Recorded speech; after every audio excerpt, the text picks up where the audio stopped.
मी चंद्रकांत बांबळे या ठिकाणी मेनुबरवाडी येथे राहतो.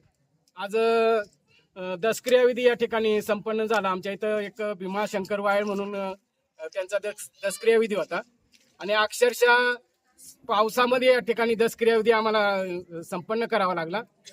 तर गेले कित्येक वर्ष आज या ठिकाणी स्मशानभूमी आमच्याकडे नाहीये, त्याशिवाय कुठलं शेड नाहीये. आम्हाला उघड्यावर दसक्रिया, त्या दिवशी दसक्रिया आजचा तर पाऊस एवढा कमी होता, पण गेल्या 10 दिवसापूर्वी ते मयत झाली त्या वाळांची. तर ती अक्षरशः आम्ही ताडपत्री बांधून खाली खणलं, ते खाच खणली. तर त्या खाच्यामध्ये पाणी गेलं, इतकं पाऊस त्या दिवशी होता. आणि अशा परिस्थितीमध्ये या ठिकाणी या आदिवासी भागामध्ये अशी परिस्थिती आहे साहेब. आणि ही परिस्थिती कधी सुधारणार, शासन याच्यावर कधी लक्ष देणार, ही आमची मागणी आहे.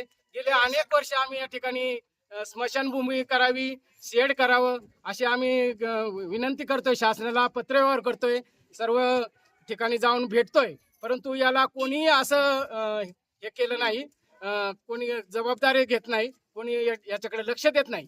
ह्या आदिवासी भागामध्ये ह्या जनतेचा असाच हाल होऊन असे किती दिवस आम्ही अपेक्षा सहन करणार, याच्याकडे शासन कधी लक्ष देणार, ही आमची महत्वाची मागणी आहे. आता नक्की काय झालंय नक्की, म्हणजे कशावरून हा सगळा विषय झालेला आहे? तुम्ही मागणी केली का कुणाकडे? मागणी पूर्वी बराच पत्रव्यवहार केला आम्ही. वरच्या म्हणजे घोडेगाव ठिकाणी जाऊन भेटलो, पंचायत समितीला सांगितलेले आहे, आम्ही प्रस्ताव पण दिलेला आहे. परंतु अजूनही स्मशानभूमी कुठं झालेली नाही. आणि या गावामध्ये अक्षरशः इथून वरती स्मशानभूमी हा प्रकारच नाही. गावामध्ये आहे पण तू शेड नाही. म्हणजे पावसाळ्यात एवढे हाल, अतोनात हाल होतात लोकांना. अक्षरशः छत्रे घेऊन उभं राहून त्या ठिकाणी